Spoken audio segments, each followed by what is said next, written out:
Hello and welcome to another episode of WECU Expert Insights. I'm Keith Mader, and today we're diving into the world of business banking. To help me do that, I'm joined by two of our experts here. We have Dustin Wilder, a business banking loan officer at WECU, and Jason Naylor, our director of business experience. Today, they'll share practical tips, and if you're a business owner or leader, this is an episode you will not want to miss. Let's dive right in. Dustin, let's start with you. My first question is, you've worked with hundreds of small business owners over the years. I'm curious, what's the state of small business in our community, and what are some trends that you're seeing? Right now, it's kind of a cautious looking towards the future. I think our business owners are resilient. The show must go on, but they're dealing with things like cross-border dynamics, supply chain interruption, and not knowing what their expenses are going to be, and then also dealing with high employee costs. Minimum wage has gone up, and just the cost of having people on payroll is increasing every year. So they are trying to wade through this and keep moving forward. Yes, it is quite the challenging time for small businesses right now. But, Jason, what is one thing that a small business could do to improve their financial position going forward? One of the most important steps that they could take is to look and review their cash positions, particularly around receivables and payables. Sometimes business owners forget to manage this really important dynamic in their business, and it can lead to more important financial health for their business in the long term. So maybe with your receivables, you can find more digital solutions to getting those receivables in on time. Or regarding payables, maybe you can negotiate terms with your suppliers and vendors for more favorable positions. Really good advice. Appreciate that. Dustin, there's a lot of advice out there that you hear. We have the internet, social media. You're hearing all sorts of different things. I know one thing that I've heard in the past, and I'd love to get your take on it, is the advice that says, don't take out a loan to start a business. So what's your take on that? Sure. As a banker, I think that's good advice, but it's a bit nuanced. When you are just starting and you're taking on debt and payments and you've got a clock ticking and you haven't even started to take in income, that's a really stressful position to be in.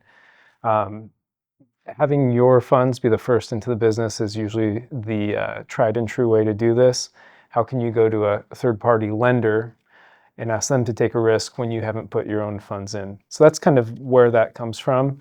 But there's always situations where there could be favorable terms, specific programs where it does make sense. As long as that business owner has budgeted and they know what they're getting into, there's no one way to do it. I think that's super good advice, and I think that dispels a lot of questions that people have when they're thinking about getting financing, especially early on. All right, Jason, question for you is, what is the most common financial mistakes that hold small businesses back? Maybe one that they don't even realize that they're making. I think one of the more common mistakes that I see is businesses coming into the market with their product or service and maybe not valuing their pricing correctly. So sometimes we rush to get as many customers through the door as quickly as possible, particularly for new businesses. And so that means we lower our pricing. That can ultimately, interrupt your business's objectives and harm your financial health in the long run. So something for us to consider. I would say a close second is we see a lot of business owners that don't create a really good separation between their personal finances and their business finances. This can have a huge impact both for their credit positions, right? If they look for lending from people like Dustin, right? Or just try to set their businesses up for a little bit of clarity when it comes to things like taxes. Yeah, you see a lot of that commingling, I'm sure, quite frequently when you're looking at different businesses and evaluating lending. So that makes a lot of sense. Question for both of you. What's one product or service that you wish that more small business owners knew about? I'd like to start. WECU participates in the SBA 504 program. It's a program that is designed for owner-occupied commercial real estate and allows the borrower to get in with less down. And so a lot of businesses, when they are established and they're maybe doing that first lease renewal, they just think owning their own real estate might be pie in the sky, but it is achievable where they can often get a loan to purchase and control their own space and have it be less than what they're paying in rent. What I would add is our business insured cash service product. So sometimes in banking, we talk about this idea of not having all of your eggs in one basket, right? And so our business community feels the need to have multiple banking relationships in order to protect their deposits that are really hard earned. And what this product allows us to do is go beyond those NCUA or sometimes FDIC limits so that all of their deposits are at WECU are protected while also providing a really great competitive yield. Jason, another question for you, and obviously Dustin, jump in if you have something good here.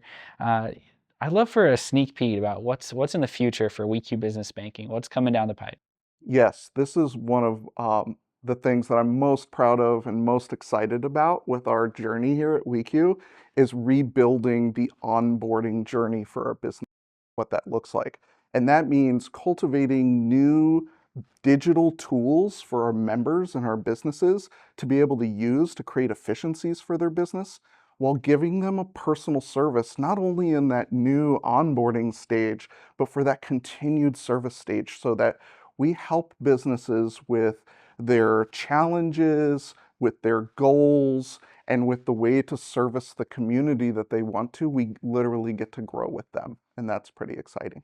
All right, Dustin, this next question is for you. I'd love to hear, you obviously do business lending at WECU. What makes WECU stand out as a business lender? With WECU, I've been in business banking for about 13, 14 years, and it's been a journey, a progression, and bringing Jason's team into the fold where we're now a full service relationship lender. We can have your accounts, we can grow with you, as he said, as your business grows and needs equipment or real estate, lines of credit, we can do it all. When I started, we were very narrow width of what we could do, and it's been really nice to see the progression. Awesome. Well, there's an exciting future for WECU Business Banking, and I'm glad to have both of you part of it. Thank you guys for joining me today, and thanks for joining us for another episode of WECU Expert Insights. We'll see you next time.